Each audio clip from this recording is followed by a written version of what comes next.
નમસ્કાર વિદ્યાર્થી મિત્રો, ધોરણ 8 વિષય વિજ્ઞાન અને ટેકનોલોજી પાઠ 2 સૂક્ષ્મજીવો મિત્ર અને શત્રુ. વિદ્યાર્થી મિત્રો, આખા વિડીયો દરમિયાન તમારે તમારી આઈડિયલ તમારી સાથે રાખવાની રહેશે અને જે કોઈ વિદ્યાર્થીઓએ અગાઉના વિડીયો ન જોયેલા હોય તો સૌપ્રથમ તે જોઈ લેવા, ત્યારબાદ આ વિડીયો જોવો. તો ચાલો શરૂઆત કરીએ. અગાઉ આપણે કુલ 26 પ્રશ્નો સુધી ચર્ચા કરી ગયા છીએ. હવે આગળની ચર્ચા અહીં કરીએ. પ્રશ્ન 27, પેનિસિલિનની શોધ ખાલી જગ્યાએ કરી હતી. જે પેનિસિલિન છે તેની શોધ ખાલી જગ્યા એટલે કે કોણે કરી હતી? તો કે એલેક્ઝાન્ડર ફ્લેમિંગે. કોણે કરી હતી? એલેક્ઝાન્ડર ફ્લેમિંગે. એટલે પેનિસિલિનની શોધ એલેક્ઝાન્ડર ફ્લેમિંગે કરી હતી. પ્રશ્ન 28, કારણ આપો.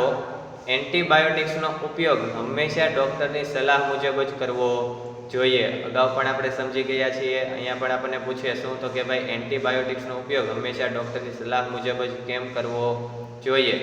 તો કે જો એન્ટીબાયોટિક્સની જરૂર ન હોય ત્યારે કે અયોગ્ય માત્રામાં લેવામાં આવે તો ભવિષ્યમાં જરૂર પડે ત્યારે તે ઓછી અસર કરી શકે છે. શું કહે છે કે જો એન્ટીબાયોટિક્સની જરૂર ન હોય ત્યારે કે અયોગ્ય માત્રામાં એટલે કે વધારે અથવા ઓછા પ્રમાણમાં લેવામાં આવે તો જ્યારે જરૂર પડે ભવિષ્યમાં ત્યારે તે ઓછી અસર કરે છે.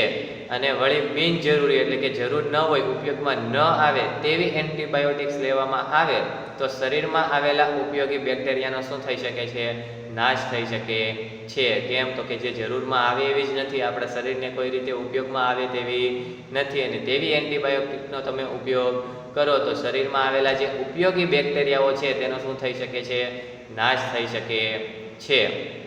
માટે ડૉક્ટરની સલાહ મુજબ એન્ટીબાયોટિક્સનો ઉપયોગ કરવો જોઈએ. માટે જે ડૉક્ટર હોય છે તેની સલાહ મુજબ જ એન્ટીબાયોટિક્સનો ઉપયોગ કરવો જોઈએ. પ્રશ્ન 29, રસી કેવી રીતે કાર્ય કરે છે? જે રસી આપણે મુકાવીએ છીએ, નાનપણમાં પણ આપણે મુકાવેલી હોય અને હાલના કોરોનાના સમયમાં પણ આપણે નાના છીએ આપણે ના મુકાવેલી હોય, પણ આપણા મમ્મી પપ્પા અથવા તો ઘરમાં મોટા ભાઈ બહેન હોય તે લોકોએ મુકાવેલી હોય છે. તો આ જે રસી હોય છે તે કેવી રીતે કાર્ય કરે છે? તો કે રસી દ્વારા જો મૃત અથવા તો નિષ્ક્રિય સૂક્ષ્મજીવોને સ્વસ્થ શરીરમાં દાખલ કરવામાં આવે તો શરીરના કોષો તેની સામે લડત આપવા એન્ટીબોડી ઉત્પન્ન કરે છે અને રોગકારકોનો નાશ કરે છે.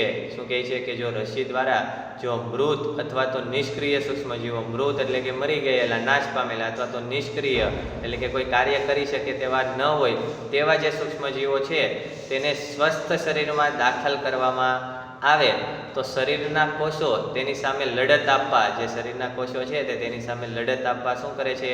એન્ટીબોડી ઉત્પન્ન કરે છે. શું ઉત્પન્ન કરે છે? એન્ટીબોડી ઉત્પન્ન કરે છે.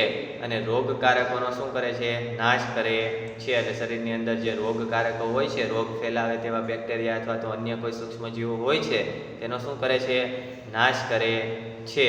અને આ એન્ટીબોડી શરીરમાં હંમેશા માટે બનેલા રહે છે. જે આ એન્ટીબોડી હોય છે રસી દ્વારા જે આપણા શરીરમાં દાખલ કરવામાં આવેલા હોય છે, જે એન્ટીબોડી ઉત્પન્ન થાય છે તે એન્ટીબોડી શરીરમાં હંમેશા માટે બનેલા રહે છે અને ભવિષ્યમાં જે તે સક્રિય રોગકારક સૂક્ષ્મજીવથી શરીરનો બચાવ કરે છે. એટલે ભવિષ્યમાં પણ જો કોઈ રોગકારક સૂક્ષ્મજીવ ઉત્પન્ન થયેલો હોય, સક્રિય થયેલો હોય તો તેનાથી પણ આ જે છે તે શું કરે છે?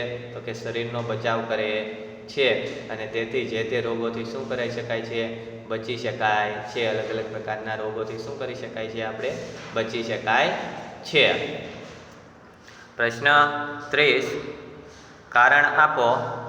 નવજાત શિશુ અને બાળકોને વિવિધ રસી મૂકવામાં આવે છે. આપણે જાતે પણ અનુભવ કરેલો હોય છે. આપણે નાના હોઈએ ત્યારે આપણને પણ રસી મૂકવામાં આવેલી હોય છે. તો કેમ રસી મૂકવામાં આવે છે?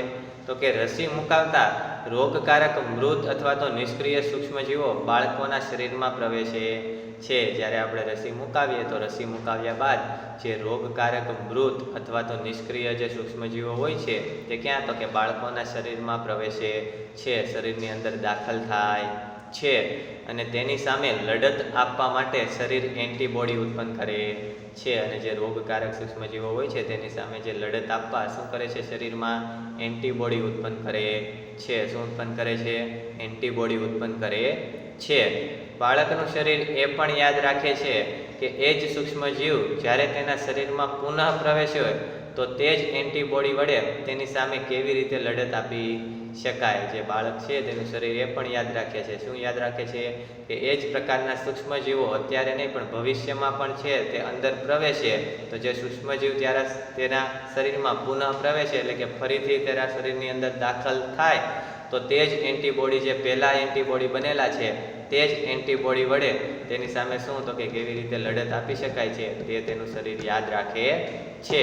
જેથી ભવિષ્યમાં બાળક એ રોગથી બચી શકે છે. એટલે ભવિષ્યમાં પણ એનો એ રોગ ફરીથી થયો હોય તો તેનાથી બચી શકાય છે. કેમ? તો કે એન્ટીબોડી પહેલેથી જ બનેલા છે તો તેનાથી આપણને રક્ષણ થવાનું છે. એટલે ભવિષ્યમાં બાળકો છે એ રોગથી શું કરી શકે છે? બચી શકે છે. પ્રશ્ન 31.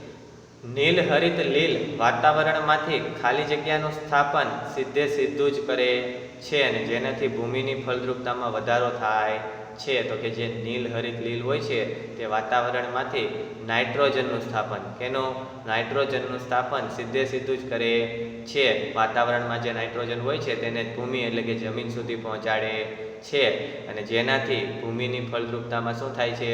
વધારો થાય છે. પ્રશ્ન 32. જૈવિક નાઇટ્રોજન સ્થાપક એટલે શું? જૈવિક નાઇટ્રોજન સ્થાપક એટલે શું? તો કે કેટલાક બેક્ટેરિયા તેમજ નીલ હરિત લીલ વાતાવરણમાં રહેલા નાઇટ્રોજનનું જમીનમાં સ્થાપન કરી શકે છે. અગાઉના પાઠમાં આપણે પાઠ 1માં પણ જોઈ ગયા છીએ કે જે રાઇઝોબિયમ નામના બેક્ટેરિયા હતા તે શું કરતા તો કે વાતાવરણમાં રહેલો જે નાઇટ્રોજન હોય તે ક્યાં તો કે સીધો ક્યાં સ્થાપન કરે છે? તેનો જમીનમાં ભૂમિમાં સ્થાપન કરે છે. એટલે કે કેટલાક તેવા બેક્ટેરિયા તેમજ નીલ હરિત જે લીલ હોય છે ચોમાસામાં આપણે જોયું હોય જે લીલ હોય છે તે વાતાવરણમાં રહેલા નાઇટ્રોજનનું ક્યાં તો કે ભૂમિમાં જમીનમાં શું કરે છે? સ્થાપન કરી શકે છે અને જેથી ભૂમિમાં નાઇટ્રોજનનું પ્રમાણ શું થાય છે? વધે છે. ભૂમિમાં નાઇટ્રોજનનું પ્રમાણ થોડા ઘણા પ્રમાણમાં હોય છે પણ આવા બેક્ટેરિયા અને જે લીલ હોય છે તે વાતાવરણમાંથી ભૂમિમાં છે જમીનમાં નાઇટ્રોજનનું સ્થાપન કરે એટલે ભૂમિમાં નાઇટ્રોજનનું પ્રમાણ શું થાય છે? વધે છે અને પરિણામે ભૂમિની ફળદ્રુપતામાં શું થાય છે? વધારો થાય છે. પરિણામે જે ભૂમિ જે જમીન છે તેની ફળદ્રુપતામાં શું થાય છે?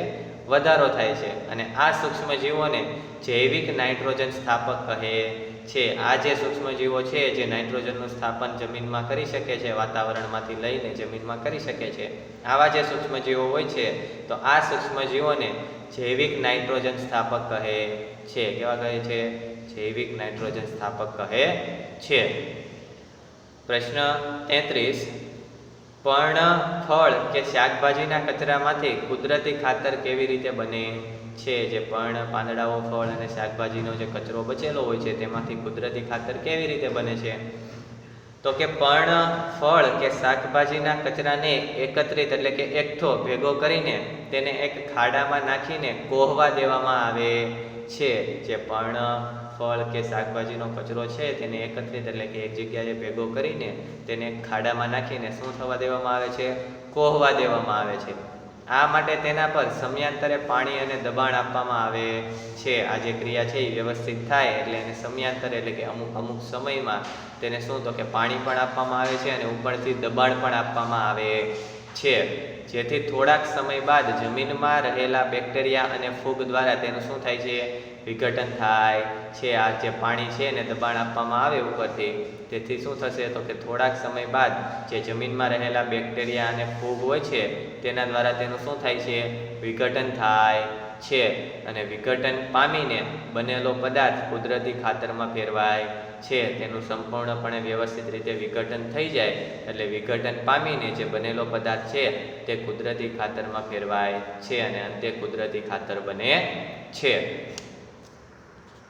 પ્રશ્ન 34.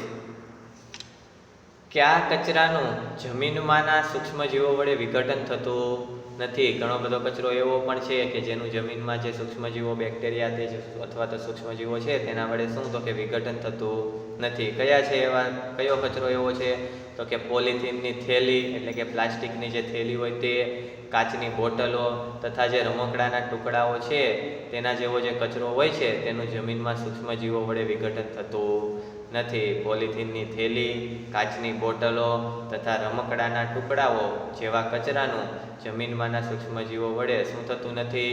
વિઘટન થતું નથી. પ્રશ્ન 35. આપણા જીવનમાં સૂક્ષ્મજીવોની ઉપયોગિતા વિશે 10 વાક્યો લખો. અત્યાર સુધીનો જે આપણો પાઠ છે એમાં સૂક્ષ્મજીવો વિશે આપણે ઘણી બધી માહિતી મેળવી ગયા છીએ, એટલે તેમાંથી જ તમને જે વ્યવસ્થિત ખ્યાલ હોય તે તમે 10 વાક્યો અહીં લખી શકો છો.